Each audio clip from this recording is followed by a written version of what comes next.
ಗೃಹಲಕ್ಷ್ಮಿ ಫಲಾನುಭವಿಗಳಿಗೆ ಕೊನೆಗೂ good news ಸಿಕ್ಕಿದೆ. ಆ ಗುಡ್ ನ್ಯೂಸ್ ಏನಪ್ಪ ಅಂತಂದರೆ, ಕಳೆದ 3 ತಿಂಗಳಿಂದ ಗೃಹಲಕ್ಷ್ಮಿ ಮನೆ ಹೆಂಡತಿಯರಿಗೆ ಇದುವರೆಗೂ ಕೂಡ 3 ತಿಂಗಳ ಕಂತಿನ ಹಣ ಬಂದಿದ್ದಿಲ್ಲ. ಸೊ ಯಾವಾಗ ಬರುತ್ತೆ ಮತ್ತು ಡಿಲೇ ಆಗ್ತಿರೋದಕ್ಕೆ ಕಾರಣ ಏನು ಮತ್ತು ಮುಂದಿನ ಪ್ರಕ್ರಿಯೆ ಹೇಗಿರುತ್ತೆ, ಅಂದರೆ ಹಣ ಹಾಕುವಂಥ ಪ್ರಕ್ರಿಯೆ ಹೇಗಿರುತ್ತೆ, ಈ ಬಗ್ಗೆ ಖುದ್ದು ನಿಮಗೆ ಮಹಿಳಾ ಮತ್ತು ಮಕ್ಕಳ ಕಲ್ಯಾಣ ಇಲಾಖೆಯ ಸಚಿವರೇ ಸ್ಪಷ್ಟನೆಯನ್ನು ಕೊಟ್ಟಿದ್ದಾರೆ, ಮಾಹಿತಿಯನ್ನು ಕೊಟ್ಟಿದ್ದಾರೆ. ಸೊ ಈ ವಿಡಿಯೋನ ಕಂಪ್ಲೀಟಾಗಿ ನೋಡಿದ್ರೆ ನಿಮಗೆ ಸಂಪೂರ್ಣವಾದಂಥ ಮಾಹಿತಿ ಸಿಗುತ್ತೆ. ಮೊದಲನೇದಾಗಿ ರಾಜ್ಯ ಸರ್ಕಾರದ, ಅದರಲ್ಲೂ ಕೂಡ ಕಾಂಗ್ರೆಸ್ ಸರ್ಕಾರದ ಈ 5 ಗ್ಯಾರಂಟಿ ಸ್ಕೀಮ್ಗಳಲ್ಲಿ ಬಹಳ ಪ್ರಮುಖವಾದಂಥ ಗ್ಯಾರಂಟಿ ಸ್ಕೀಮ್ ಅಂದರೆ ಅದು ಸಹಜವಾಗಿ ಗೃಹಲಕ್ಷ್ಮಿ ಸ್ಕೀಮ್. ಯಾಕಂದರೆ ಮನೆ ಹೆಂಡತಿಯರಿಗೆ, ಮನೆಯಲ್ಲಿರುವಂಥ ಒಬ್ಬ ಮಹಿಳೆಗೆ, ಅದು ಅತ್ತೆ ಆಗಿರ್ಬೋದು ಅಥವಾ ಸೊಸೆ ಆಗಿರ್ಬೋದು, ಒಬ್ಬರಿಗೆ ಪ್ರತಿ ತಿಂಗಳು 2,000 ರೂಪಾಯಿ ಕೊಡ್ತೇವೆ ಅಂಥೇಳಿ ತಮ್ಮ ಕಾಂಗ್ರೆಸ್ ಪಕ್ಷದ ಪ್ರಣಾಳಿಕೆಯಲ್ಲಿ ಚುನಾವಣೆ ಮುಂಚೆ ನೀಡಿದರು. ಅದೇ ರೀತಿಯಾಗಿ ಅದಾದ ನಂತರ ನಾವು ಈ ಗ್ಯಾರಂಟಿ ಸ್ಕೀಮನ್ನು ನಾವು ಇಂಪ್ಲಿಮೆಂಟ್ ಮಾಡ್ತೇವೆ ಅಂಥೇಳಿ ಮೊದಲ ತಿಂಗಳಿಂದನೇ ಮಾಡಿದ್ರು. ಬಟ್ ವಿಳಂಬ ಆಗ್ತಾನೆ ಬಂತು. ಒಂದು ತಿಂಗಳ ನಂತರ ಇನ್ನೊಂದು ತಿಂಗಳು ಹಣ ವಿತರಣೆ ಆಗ್ತಾ ಇದ್ದಿಲ್ಲ. ಆದರೆ ಮತ್ತೊಂದು ತಿಂಗಳೊಳಗಡೆ ಅದು ಅವರ ಬ್ಯಾಂಕ್ ಖಾತೆಗೆ ಹಣ ಹಾಕುವಂಥ ಪ್ರಕ್ರಿಯೆ ಮುಂದುವರಿತಾನೆ ಬಂತು. ಈ ಹಿಂದೆ ಅಂದರೆ ನಿಮಗೆ ನವೆಂಬರ್ ಡಿಸೆಂಬರ್ ಸಂದರ್ಭದಲ್ಲೂ ಕೂಡ 3 ತಿಂಗಳ ಕಂತಿನ ಹಣ ಬಾರದೆ ಸಾಕಷ್ಟು ತೊಂದರೆ ಆಗಿತ್ತು, ಡಿಲೇ ಮಾಡಿದರು. ಅದೇ ರೀತಿಯಾದಂಥ ಡಿಲೇ ಈಗ ಮತ್ತೆ ಶುರುವಾಗಿದೆ. ಜನವರಿ, ಫೆಬ್ರವರಿ ಮತ್ತು ಇವನ್ ಡಿಸೆಂಬರ್ ತಿಂಗಳು ಕೂಡ ಹಣ ಹಲವು ಜಿಲ್ಲೆಗಳಿಗೆ ಬಂದಿಲ್ಲ. ಒಟ್ಟಾರೆಯಾಗಿ ನೋಡೋದಾದರೆ 3 ತಿಂಗಳ ಕಂತಿನ ಹಣ ಯಾಕೆ ಬಂದಿಲ್ಲ ಅನ್ನೋದ್ರ ಬಗ್ಗೆ ಇತ್ತೀಚೆಗಷ್ಟೇ ನಿಮಗೆ ಮಹಿಳಾ ಮತ್ತು ಮಕ್ಕಳ ಕಲ್ಯಾಣ ಇಲಾಖೆಯ ಸಚಿವೆ ಲಕ್ಷ್ಮೀ ಹೆಬ್ಬಾಳ್ಕರ್ ಅವರು ಹೇಳಿಕೆಯನ್ನು ನೀಡಿದ್ದಾರೆ. ಅವರು ಕಳೆದ ಒಂದು ತಿಂಗಳಾಯಿತು, ಅವ್ರಿಗೆ ಅಪಘಾತ ಆಗಿತ್ತು. ಅಪಘಾತದ ಹಿನ್ನೆಲೆಯಲ್ಲಿ ಸಾಕಷ್ಟು ಅವರು ಆಸ್ಪತ್ರೆಯಿಂದ ಬರೋದೇ ಒಂದು 15 ದಿನದ ಹಿಂದೆ ಅವರು ಮನೆಗೆ ಬಂದು ಡಿಸ್ಚಾರ್ಜ್ ಆದರು. ಸೊ ಈಗ ಅವರು ಗುಣಮುಖರಾಗಿ ಇನ್ನೊಂದು ವಾರದಲ್ಲಿ ಅವರು ಆ್ಯಕ್ಟಿವ್ ಆಗಿ ಕೆಲಸ ಮಾಡಲಿದ್ದಾರೆ. ಪ್ರತಿದಿನ ಕೂಡ ಹೊರಗಡೆ ಹೇಗೆ ಯಾವೆಲ್ಲ ಕಾರ್ಯಕ್ರಮಗಳಲ್ಲಿ ಭಾಗಿಯಾಗಬೇಕು ಆ ಎಲ್ಲ ಕಾರ್ಯಕ್ರಮಗಳಲ್ಲಿ ಭಾಗಿಯಾಗ್ತೇನೆ ಅಂತೇಳಿ ಖುದ್ದು ಸಚಿವರೇ ಹೇಳಿದ್ದಾರೆ. ಈ ಸಂದರ್ಭದಲ್ಲಿ ಅವರು ಹೇಳಿರೋದು ಬಹಳ 3 ಪ್ರಮುಖವಾದಂಥ ವಿಚಾರ. ಯಾಕೆ ಮೇಡಮ್ ಗೃಹಲಕ್ಷ್ಮಿ ಸ್ಕೀಮ್ನ ಫಲಾನುಭವಿಗಳಿಗೆ ಕಂತಿನ ಹಣ ಬಂದಿಲ್ಲ, ಯಾಕೆ ಏನಾಯಿತು ಅಂತ ಕೇಳಿದ್ರೆ ಅವ್ರು ಹೇಳ್ತಾ ಇರೋದು, ಮೊದಲು ಈ ಹಿಂದಿನ ವಿಡಿಯೋದಲ್ಲೂ ಕೂಡ ಇದ್ರ ಬಗ್ಗೆ ನಾನು ಒಂದಷ್ಟು ಬ್ರೀಫಾಗಿ ಮಾಹಿತಿಯನ್ನು ಕೊಟ್ಟಿದ್ದೆ. ಗೃಹಲಕ್ಷ್ಮಿ ಕಂತಿನ ಹಣ ವಿತರಣೆಯ ಪ್ರಕ್ರಿಯೆಯಲ್ಲಿ ಬದಲಾವಣೆಯನ್ನು ರಾಜ್ಯ ಸರ್ಕಾರ ಮಾಡುತ್ತೆ ಅಂಥೇಳಿ. ಬಟ್ ಇನ್ಫ್ಯಾಕ್ಟ್ ಈಗಾಗಲೇ ಆಲ್ರೆಡಿ ಬದಲಾವಣೆಯನ್ನು ಮಾಡಿದೆ. ಹೇಗೆ ಅಂತಂದರೆ, ಮೊದಲು ರಾಜ್ಯ ಕಾರ್ಯದರ್ಶಿಗಳಿಗೆ ಹಣ ಅವರ ಖಾತೆಗೆ ವರ್ಗಾವಣೆ ಆಗ್ತಿತ್ತು. ಅಲ್ಲಿಂದ ರಾಜ್ಯ ಮಹಿಳಾ ಮತ್ತು ಮಕ್ಕಳ ಕಲ್ಯಾಣ ಇಲಾಖೆಯ ನಿರ್ದೇಶಕರಿಗೆ ಅವರ ಖಾತೆಗೆ ಹಣ ವರ್ಗಾವಣೆ ಆಗ್ತಾಯಿತ್ತು. ಅದಾದ ಮೇಲೆ ಅದು ಎಲ್ಲ ತಾಲೂಕು ಮತ್ತು ಜಿಲ್ಲೆಯಲ್ಲಿರುವಂಥ ಮಹಿಳಾ ಮತ್ತು ಮಕ್ಕಳ ಕಲ್ಯಾಣ ಇಲಾಖೆಯ ಅಧಿಕಾರಿಗಳಿಗೆ ಹಣ ವರ್ಗಾವಣೆ ಆಗ್ತಿತ್ತು. ಅಲ್ಲಿಂದ ಯಾವ್ಯಾವ ತಾಲೂಕಿನ ಫಲಾನುಭವಿಗಳಿದ್ದಾರೆ, ಜಿಲ್ಲೆಯ ಫಲಾನುಭವಿಗಳಿದ್ದಾರೆ, ಅವರಿಗೆ ವರ್ಗಾವಣೆ ಆಗ್ತಾ ಹೋಗ್ತಿತ್ತು ಅವರ ಬ್ಯಾಂಕ್ ಖಾತೆಗೆ ಅಥವಾ ಪೋಸ್ಟ್ ಆಫೀಸ್ಗೆ. ಈಗೇನಾಗಿದೆ, ಹಣಕಾಸು ಇಲಾಖೆಯಿಂದ ರಿಲೀಸ್ ಆಗುತ್ತೆ. ರಿಲೀಸ್ ಆದಮೇಲೆ ಆ ಹಣ ಆಯಾ ತಾಲೂಕು ಪಂಚಾಯತಿಗಳಿಗೆ ಹೋಗುತ್ತೆ. ತಾಲೂಕು ಪಂಚಾಯತಿಯಿಂದ ಮತ್ತೆ ನಿಮಗೆ ಮಹಿಳಾ ಮತ್ತು ಮಕ್ಕಳ ಕಲ್ಯಾಣ ಇಲಾಖೆಗೆ ಬರುತ್ತೆ. ಸೊ ಈ ಪ್ರೋಸೆಸ್ ಏನಿದೆ ಮತ್ತಷ್ಟು ವಿಳಂಬ ಆಗಲಿಕ್ಕೆ ಅಥವಾ ಡಿಲೇ ಆಗಲಿಕ್ಕೆ ಕಾರಣ ಆಗಿದೆ. ಆ ಕಾರಣಕ್ಕಾಗಿ ಹಣ ವಿಳಂಬ ಆಗ್ತಾ ಇದೆ. ಇನ್ನೊಂದು 15 ದಿನದಲ್ಲಿ ಎಲ್ಲದೂ ಕೂಡ ಸೆಟ್ರೈಟ್ ಆಗುತ್ತೆ ಅನ್ನುವಂಥ ಮೊದಲ ಮಾಹಿತಿಯನ್ನು ಹೇಳಿದ್ದಾರೆ.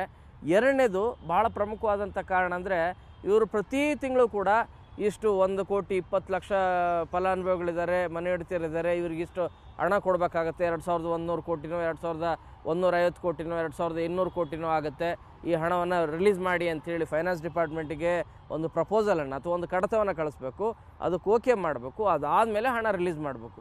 ಈ ರೀತಿ 2 ತಿಂಗಳ ಕಂತಿನ ಹಣವನ್ನೇ ರಿಲೀಸ್ ಮಾಡಿದ್ದಿಲ್ಲ ಫೈನಾನ್ಸ್ ಡಿಪಾರ್ಟ್ಮೆಂಟ್. ಆದರೆ ಒಂದು ವಾರದ ಹಿಂದೆ, ಅಂದರೆ ಒಂದು 10 ದಿನದ ಹಿಂದೆ ಫೈನಾನ್ಸ್ ಡಿಪಾರ್ಟ್ಮೆಂಟ್ 2 ತಿಂಗಳ ಕಂತಿನ ಹಣವನ್ನು ರಿಲೀಸ್ ಮಾಡಿದೆ. ಅದು ಈಗ ಎಲ್ಲಿದೆ ಅಂದರೆ ತಾಲೂಕ್ ಪಂಚಾಯತ್ ಕಚೇರಿಗಳಲ್ಲಿದೆ. ಸೊ ಅಲ್ಲಿಂದ ಅದು ಮಹಿಳಾ ಮತ್ತು ಮಕ್ಕಳ ಕಲ್ಯಾಣ ಇಲಾಖೆಯ ಅಧಿಕಾರಿಗಳಿಗೆ ವರ್ಗಾವಣೆ ಆಗಬೇಕಾಗತ್ತೆ. ಅಲ್ಲಿಂದ ಯಾರ್ಯಾರ ಬ್ಯಾಂಕ್ ಖಾತೆಗಳಿದ್ವಲ್ಲ ಅವರೆಲ್ಲರ ಬ್ಯಾಂಕ್ ಖಾತೆಗೆ ಹಣ ವರ್ಗಾವಣೆ ಆಗುತ್ತೆ. ಈ ಪ್ರೋಸೆಸ್ ಯಾವಾಗ ಮುಗಿಯುತ್ತೆ ಅಂದರೆ 15 ದಿನದಲ್ಲಿ ಮುಗಿಯುತ್ತೆ. ಹಾಗಾದರೆ ಒಟ್ಟಿಗೆ 3 ತಿಂಗಳ ಕಂತಿನ ಹಣ ಬರುತ್ತಾ ಅಂತ ಕೇಳೋರು ಇದ್ದಾರೆ. ನಾನು ಹಿಂದಿನ ವಿಡಿಯೋದಲ್ಲೂ ಕೂಡ ಮಾಹಿತಿಯನ್ನು ಕೊಟ್ಟಿದ್ದೀನಿ. ಅಧಿಕಾರಿಗಳು ನೀಡಿದಂಥ ಮಾಹಿತಿಯನ್ನು ನಿಮಗೆ ಕೊಡುವಂಥ ಕಾರ್ಯನೂ ಕೂಡ ಮಾಡಿದ್ದೀನಿ. 3 ತಿಂಗಳು ಕಂತಿನ ಹಣ ಒಟ್ಟಿಗೆ ಹಾಕೋದಿಲ್ಲ. ಒಂದು ದಿನ ಬಿಟ್ಟಾದ್ರೂ ಅದನ್ನು ಅದು ಸ್ಪ್ಲಿಟ್ ಮಾಡೇ ಕೊಡಬೇಕಾಗತ್ತೆ. ನೀವು ಒಂದೇ ಸರಿಗೆ ಅಟ್ ಎ ಟೈಮು 3 ತಿಂಗಳ ಕಂತಿನ ಹಣ ಒಬ್ಬ ಮನೆಯೊಡತಿಗೆ 6,000 ರೂಪಾಯಿ ಒಟ್ಟಿಗೆ ಹಾಕ್ತಾರೆ ಅಂದರೆ ಹಾಗೆ ಬರೋದಿಲ್ಲ. ಆ ಪ್ರೊಸೆಸ್ ಇಲ್ಲ. ಮೊದಲ ಸಾರಿಗೆ 2,000, ಇನ್ನೊಂದು ಸಾರಿ 2,000, ಮತ್ತಿನ್ನೊಂದು ಸಾರಿ 3,000. ಈ ಪ್ರೋಸೆಸ್ ಏನಿದೆ ಇದು 1 ತಿಂಗಳು ಆಗ್ಬೋದು.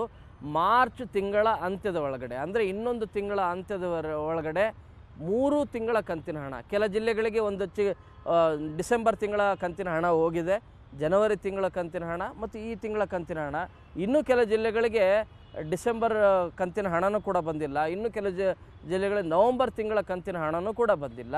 ಯಾವ ಬಂದ್ರೂ ಕೂಡ ಈ ಮಾರ್ಚ್ ಅಂತ್ಯದ ಒಳಗಡೆ ಹಣವನ್ನು ಹಾಕುವಂಥ ಪ್ರಕ್ರಿಯೆಯನ್ನು ಮಾಡ್ತೇವೆ ಅಂಥೇಳಿ ಮಹಿಳಾ ಮತ್ತು ಮಕ್ಕಳ ಕಲ್ಯಾಣ ಇಲಾಖೆಯ ಸಚಿವೆ ಲಕ್ಷ್ಮೀ ಹೆಬ್ಬಾಳ್ಕರ್ ಅವರು ನೀಡಿದ್ದಾರೆ. ಯಾಕೆ ಡಿಲೇ ಆಗ್ತಾಯಿದೆ, ಯಾಕೆ ಪ್ರೋಸೆಸ್ ಆಗ್ತಾಯಿದೆ ಅಂತಂದರೆ ಮೊದಲು ಈ ರೀತಿಯಾದಂಥ ಪ್ರೋಸೆಸ್ ಇದ್ದಿದ್ದಿಲ್ಲ. ಬಟ್ ಸರ್ಕಾರದಲ್ಲಿ ಅದರಲ್ಲೂ ಕೂಡ ಹಣಕಾಸು ವಿಭಾಗದ ಹಿನ್ನೆಲೆಯಲ್ಲಿ ಈ ನಿರ್ಧಾರವನ್ನು ತೆಗೆದುಕೊಂಡಿದ್ದಾರೆ. ಇದರಿಂದ ಮೊದಲೇ ವಿಳಂಬ ಆಗ್ತಾಯಿತ್ತು ಹಣ ಹಾಕುವಂಥ ಪ್ರಕ್ರಿಯೆ. ಯಾಕಂದರೆ ಉದಾಹರಣೆಗೆ ಜನವರಿ ತಿಂಗಳು ಕಂಪ್ಲೀಟ್ ಆದಮೇಲೆ ಏನು ಮಾಡ್ತಾರೆ, ಜನವರಿ ತಿಂಗಳು ಆದಮೇಲೆ 31 ಇರುತ್ತೆ. ಸೊ ಮುಗಿದಾದ ಮೇಲೆ ಈ ತಿಂಗಳು ಇಷ್ಟು ಹಣ ಆಗುತ್ತೆ, ಇಷ್ಟು ಫಲಾನುಭವಿಗಳಿದ್ದಾರೆ ಅಂತೇಳಿ ಹಣಕಾಸು ಇಲಾಖೆಗೆ ಒಂದು ಕಡತ ಹೋಗುತ್ತೆ. ಅಲ್ಲಿ ಅವರು ಓಕೆ ಮಾಡಿ ಅನುದಾನವನ್ನು ಬಿಡುಗಡೆ ಮಾಡ್ತಾರೆ. ಆ ಅನುದಾನ ಬಿಡುಗಡೆ ಆದಮೇಲೆ ಅದು ರಾಜ್ಯ ಕಾರ್ಯದರ್ಶಿಯಿಂದ ರಾಜ್ಯದಲ್ಲಿರುವಂಥ ಮಹಿಳಾ ಮತ್ತು ಮಕ್ಕಳ ಕಲ್ಯಾಣ ಇಲಾಖೆ ನಿರ್ದೇಶಕರು ಬರುತ್ತೆ. ಅಲ್ಲಿಂದ ಪಟ್ಟಿ ಮಾಡ್ಕೊಂಡಿರ್ತಾರೆ, ಜಿಲ್ಲಾ ಮಟ್ಟದಲ್ಲಿ, ತಾಲೂಕು ಮಟ್ಟದಲ್ಲಿ ನಮ್ಮ ಜಿಲ್ಲೆಯಲ್ಲಿ ಇಷ್ಟು ಫಲಾನುಭವಿಗಳಿದ್ದಾರೆ, ಇವರಿಗೆ ಹಣ ವರ್ಗಾವಣೆ ಆಗಬೇಕಾಗಿದೆ ಅಂಥೇಳಿ ಒಂದು ಪಟ್ಟಿ ಮಾಡ್ಕೊಂಡಿರ್ತಾರೆ. ಆ ಪಟ್ಟಿಯ ಅನುಸಾರವಾಗಿ ತಾಲೂಕು ಮಟ್ಟದಲ್ಲಿ ಅಧಿಕಾರಿಗಳು ಕೂಡ ಅದಕ್ಕೆ ಓಕೆ ಮಾಡಬೇಕು. ಈ ಪಟ್ಟಿಯನ್ನು ಮಾಡಿದಾರಲ್ಲ ಅದು ಸರಿ ಇದೆಯಾ ಇಲ್ಲ ಅಂಥೇಳಿ ಓಕೆ ಮಾಡಿದ ನಂತರ ಹಣ ವರ್ಗಾವಣೆ ಆಗುತ್ತೆ. ಸೊ ಈ ಪ್ರೋಸೆಸ್ ಏನಿದೆ, ಈ ಪ್ರೋಸೆಸ್ಸೇ ಒಂದಷ್ಟು ವಿಳಂಬ ಆಗ್ತಿದೆ. 15 ದಿನ ತೊಗೊಳುತ್ತೆ, ಕೆಲವು ಸರಿ 20 ದಿನ ತೊಗೊಳುತ್ತೆ ಅಂತಲೇ ಇದ್ದಿದ್ದು. ಈಗ ಆ ಪ್ರೋಸೆಸ್ಸಲ್ಲಿ ಮತ್ತಷ್ಟು ಆ್ಯಡ್ ಆಗಿದೆ. ತಾಲೂಕು ಪಂಚಾಯತಿಗೆ ಹೋಗುತ್ತೆ ಹಣ, ಅಲ್ಲಿಂದ ಮತ್ತೆ ಮಹಿಳಾ ಮತ್ತು ಮಕ್ಕಳ ಕಲ್ಯಾಣ ಇಲಾಖೆಗೆ ಬರಬೇಕು. ಈ ಬಗ್ಗೆನೂ ಕೂಡ ಇದು ಗಮನಕ್ಕೆ ಬಂದಿದೆ. ಯಾರು ಮಹಿಳಾ ಮತ್ತು ಮಕ್ಕಳ ಕಲ್ಯಾಣ ಇಲಾಖೆಯ ಸಚಿವರಿಗೆ ಲಕ್ಷ್ಮೀ ಹೆಬ್ಬಾಳ್ಕರ್ ಅವರಿಗೆ ಈ ಬಗ್ಗೆ ಸರ್ಕಾರ ಜೊತೆ ಮಾತಾಡ್ತೀನಿ ಅಂತಲೂ ಕೂಡ ಹೇಳ್ತಾ ಇದ್ದಾರೆ. ಮುಂದಿನ ತಿಂಗಳಿಂದ ಅಂದರೆ ಮೊದಲ ತಿಂಗಳಾಗಿರೋದ್ರಿಂದ ಈ ರೀತಿಯಾದಂಥ ಪ್ರೋಸೆಸ್ ವಿಳಂಬ ಆಗ್ತಾ ಇದೆ ಅಂತ ಹೇಳ್ತಾ ಇದ್ದಾರೆ. ಕಳೆದ 3 ತಿಂಗಳು ಹಣ ಬರದೇ ಇರೋದಕ್ಕೆ ಅಥವಾ ಕಳೆದ 2 ತಿಂಗಳು ಕಂತಿನ ಹಣ ಬರದೇ ಇರೋರು ಕೆಲ ಜಿಲ್ಲೆಗಳಿಗೆ ಇದೇ ಬಹಳ ಪ್ರಮುಖವಾದಂಥ ಕಾರಣ ಅಂತಲೂ ಹೇಳ್ತಾ ಇದ್ದಾರೆ. ಆದರೆ ಇನ್ನೊಂದು ಪ್ರಮುಖ ಕಾರಣ ಅಂದರೆ ಹಣಕಾಸು ವಿಭಾಗದಿಂದನೇ ಹಣ ರಿಲೀಸ್ ಆಗಿದ್ದಿಲ್ಲ, ಅನುದಾನ ರಿಲೀಸ್ ಆಗಿದ್ದಿಲ್ಲ. ಈ ಕಾರಣಕ್ಕಾಗಿ ಡಿಲೇ ಆಗಿತ್ತು. ಸೊ ನಿಮಗೆ ಮಾರ್ಚ್ ಅಂತ್ಯದ ವೇಳೆಗೆ ಫೆಬ್ರವರಿನೂ ಕೂಡ ಸೇರಿಸ್ಕೊಂಡು ಮಾರ್ಚ್ ಅಂತ್ಯದ ಒಳಗಡೆ ಹಣ ಬರುತ್ತೆ ಅಂಥೇಳಿ ಒಂದು ಭರವಸೆಯನ್ನು ನೀಡಿದ್ದಾರೆ. ಮತ್ತು ಫೈನಾನ್ಷಿಯಲ್ ಇಯರ್ ಆಗಿರೋದ್ರಿಂದ ನಿಮಗೆ ಮಾರ್ಚ್ ಅಂತ್ಯದ ಒಳಗಡೆ ಫೆಬ್ರವರಿದು ಎಲ್ಲದೂ ಕೂಡ ಬರುತ್ತೆ. ಮಾರ್ಚ್ ತಿಂಗಳ ಕಂತಿನ ಹಣ ಯಾವಾಗ ಬರುತ್ತೆ ಅನ್ನುವಂಥ ಪ್ರಶ್ನೆ ಸಹಜವಾಗಿ ಉದ್ಭವ ಆಗುತ್ತೆ. ಅದು ಯಾವಾಗ ಬರುತ್ತೆ ಅನ್ನೋದ್ರ ಬಗ್ಗೆ ಇನ್ನು ಸರ್ಕಾರ ಯಾವುದೇ ರೀತಿಯಾದಂಥ ಸ್ಪಷ್ಟನೆಯನ್ನು ನೀಡಿಲ್ಲ. ಸೊ ಈ ವಿಡಿಯೋದಲ್ಲಿ ಭಾಳ ಪ್ರಮುಖವಾಗಿ 3 ತಿಂಗಳು ಡಿಲೇ ಆಗಿರೋದನ್ನು ಸರ್ಕಾರ ಒಪ್ಕೊಂಡಿದೆ. ಯಾವಾಗ ಹಣ ರಿಲೀಸ್ ಆಗುತ್ತೆ, ಯಾಕೆ ಡಿಲೇ ಆಯಿತು, ಹೇಗೆ ಪ್ರಕ್ರಿಯೆ ಆಗ್ತಿದೆ, ಇದೆಲ್ಲದರ ಕುರಿತು ನಿಮಗೆ ಮಾಹಿತಿಯನ್ನು ನೀಡಿದ್ದೀನಿ. ಯಾರಿಗಾದರೂ ಕಳೆದ 4-5 ತಿಂಗಳಿಂದ ಏನಾದರೂ ಹಣ ಬಂದಿಲ್ಲ ಅನ್ನೋದಾದರೆ ಅವರು ಕೂಡಲೇ ನಿಮ್ಮ ಹತ್ತಿರದಲ್ಲಿರುವಂಥ ತಾಲೂಕು ಮಟ್ಟದಲ್ಲಿರುವಂಥ CDPO ಕಚೇರಿ ಅಂದರೆ ಮಹಿಳಾ ಮತ್ತು ಮಕ್ಕಳ ಕಲ್ಯಾಣ ಅಭಿವೃದ್ಧಿ ಇಲಾಖೆ ಏನಿದೆ ಅಲ್ಲಿ ಹೋದರೆ ಅಲ್ಲಿರುವಂಥ ಸಿಬ್ಬಂದಿಗಳನ್ನು ನೀವು ಕೇಳಿದರೆ ಯಾವ ಕಾರಣಕ್ಕಾಗಿ ನಿಮಗೆ ಹಣ ಬರ್ತಿಲ್ಲ ಅನ್ನೋ ಮಾಹಿತಿಯನ್ನು ಕೂಡ ಹೇಳ್ತಾರೆ. ಅದರಲ್ಲಿ 2 ಭಾಳ ಪ್ರಮುಖವಾದಂಥ ಕಾರಣ.